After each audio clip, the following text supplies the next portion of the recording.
महाप्राण।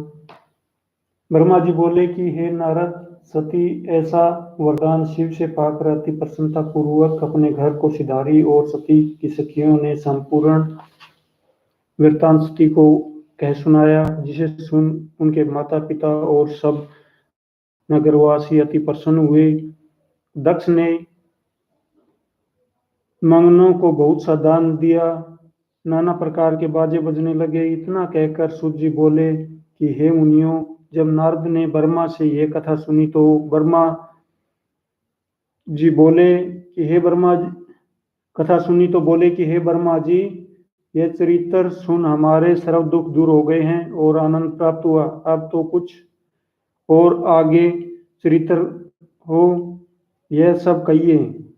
आपकी बराबर सब पूजकों में संसार भर में कोई नहीं है। ब्रह्मा बोले कि जब हमको यह वृत्तांत मालूम हुआ तो मैं प्रसन्न होकर शिव जी की सेवा में गया और हाथ जोड़कर बहुत स्तुति कर विनय की कि मुझे क्या आज्ञा होती है।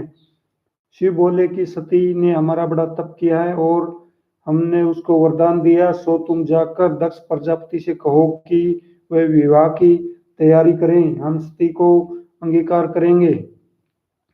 यह कह मुझे विदा किया। मैंने दक्ष के पास आकर शिव की आज्ञा सुनाई। दक्ष उत्तम लगन विचार कर विवाह की सामग्री जोड़ने लगे और रत्नों समेत लगन शिव के पास भेजा।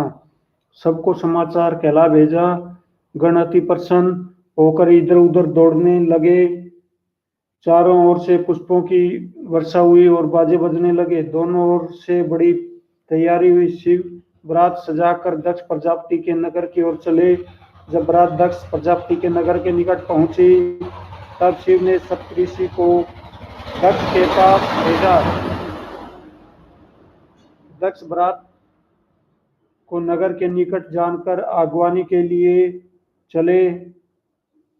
भेंट हाथ जोड़े हुए अपने मंदिर ले चले। उस समय शिव जी, हम विष्णु, 8 वसु, 11 रुद्र, 12 सूर्य, सिद्ध, भूत, प्रेत, गंधर्व, चारों गुह्य, किन्नर, विद्याधर, देवता, मुनि और असुरों समेत दक्ष के द्वार पर जा पहुंचे। वे और कुल के अनुसार सब रीते हुई गान होने लगे। दक्ष ने ब्राह्मणों को बहुत सा दान देकर बरात के ठहरने को अति उत्तम स्थान दिया, जहां सब स्थित हुए। दक्ष ने हमको बुलाकर कहा कि वेद के अनुसार विवाह करो, जिससे हमारी पुत्री शुभ और हो। फिर सब प्रकार के उत्तम भोजन बरातियों को खिलाए।